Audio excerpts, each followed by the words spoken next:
लोगों ने वो जो रश है वहाँ से यात्रा शुरू की। उसके बाद हम लोग एक्सप्लोर करते करते वहाँ से और ये पूरा जो एरिया है जहाँ तक मैक्सिमम स्ट्रेच हो सकता है वहाँ तक हम जाने का प्रयास कर रहे हैं। और कारण यही है एकमात्र ये जो ग्रीनरीज है और चूँकि इसको एशिया का सबसे बड़ा सबसे सुंदर, बड़ा तो नहीं, सबसे सुंदर बीच माना जाता है। तो राधान नगर बीच के बारे में कहा जाता है ना कि सबसे एशिया का सबसे सुंदर है। तो यही है। और ये सारे जो प्लांट दिखाई दे रहे हैं ये सारे मैंग्रोव प्रजाति के प्लांट हैं। और मैंग्रोव प्रजाति के जो प्लांट हैं उसके बारे में ये कहा जाता है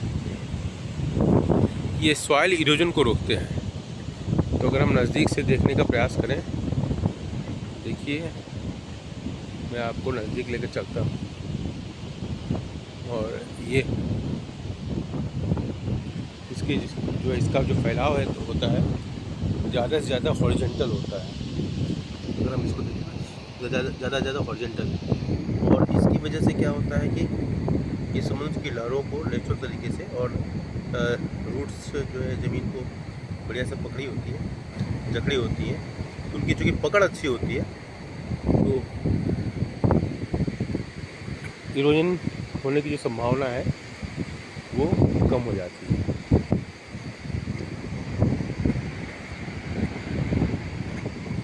और चूँकि मुझे ये लगता है एक तो एवरग्रीन फॉरेस्ट का एरिया है, रेनफॉल ज़्यादा होते हैं, एवरग्रीन फॉरेस्ट है। तो एवरग्रीन फॉरेस्ट की विशेषता होती है कि यहाँ पर जो प्लांट होते हैं काफ़ी लंबे लंबे होते हैं, बहुत लंबे लंबे प्लांट होंगे। और चूँकि प्लांट्स के बीच में एक होड़ मच जाती है कि हम सूरज चूँकि घने होते हैं, एवरग्रीन फॉरेस्ट की दूसरी विशेषता क्या होती है, काफ़ी घने होते हैं। और घने जो प्लांट होते हैं तो सूरज की रोशनी नीचे तक नहीं पहुंच पाती, तो उसकी तलाश में ये प्लांट जो है काफ़ी लंबे लंबे होते हैं, फोटोसिंथेसिस का प्रोसेस। तो ये काफ़ी घने। अब ये है कि अब आगे ये माउंटेन है, माउंटेन के ऊपर फॉरेस्ट है या केवल फॉरेस्ट है, ये थोड़ा सा मुझे जानकारी लेना है। तो मैं कोशिश करूँगा कि इसके बारे में हम अध्ययन करें, जाने और देखें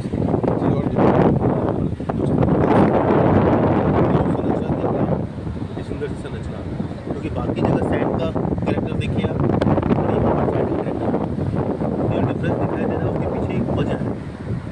इस तरह ये कई जगह आपको दिखाई देगा, मैं अगर दिखाऊँगा देखिए। और बीच में देखिए ये आपको होल दिखाई दे रहा है, तो ये बहुत सुंदर लग रहा है, एक अलग तरह का डिजाइन। और ये है एक्चुअली क्या, अब अगर आप देखो तो आप यहाँ एक एनिमल आपको दिखाई देगा, अगर मैं आपको दिखा पाऊँ, और ये पूरे फैले हुए हैं, देखिए।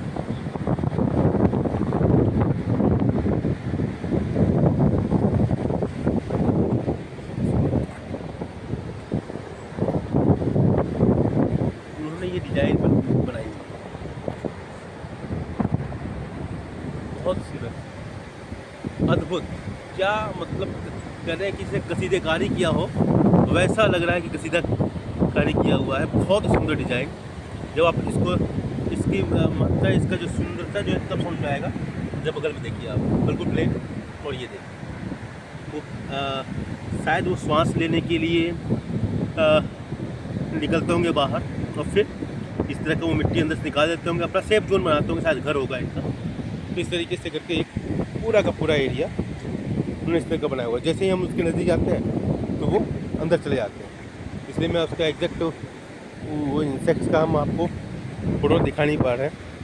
तो इस तरीके से हम अब वापस हो रहे हैं, क्योंकि बहुत लंबा है और हमारे जाने का समय हो गया, इसलिए मैं पूरा एक्सप्लोर नहीं कर पाऊँगा। लेकिन मिला के यात्रा अपने आप में काफ़ी आनंददायक रही। और एक जो सामाजिक आनंद का जो दायरा है जो सोचने फोटोग्राफी लेने का, उसके अलावा एक नेचुरल ब्यूटी और जो एक्सप्लोर करने की जो टेंडेंसी है, जो चीज़ अच्छी लग रही हैं, कोई नई चीज़ सीखने को मिल रही है, तो ये वो बहुत आनंद देता है मुझे।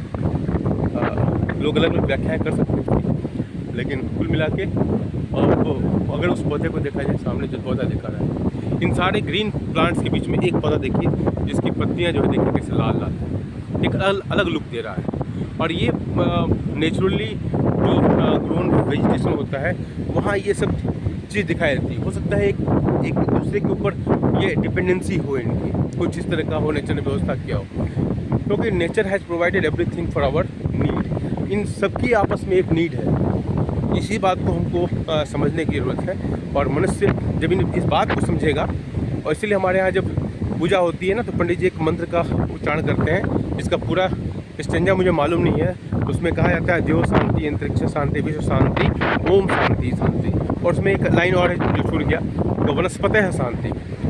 तो ये वनस्पति जब शांति होगी, मतलब हम अनावश्यक पौधों को अपने लालच की वजह से जो कट करते हैं, ठीक है, और जब ये पौधे कट होते हैं तो जो अशांति ये क्रिएट करते हैं एनवायरनमेंट में, और इसी का परिणाम होता है तरह तरह के जो डिसास्टर्स होते हैं, नेचुरल कैलेमिटीज़। तो मनुष्य ने जो फॉरेस्ट के साथ कैलेमिटी जो बर्बरता दिखाई, डिसास्टर किया उनके नेचर के साथ, उसका परिणाम नेचर अलग रूप में देता है। इस दर्द को, नेचर के दर्द को समझने की ज़रूरत है। और जिस दिन ये मनुष्य समझ जाएगा तो विश्व शांति की जो कल्पना है हमारी, वो सस्टेनेबल डेवलपमेंट की जो कल्पना है वो साकार हो जाएगी। धन्यवाद।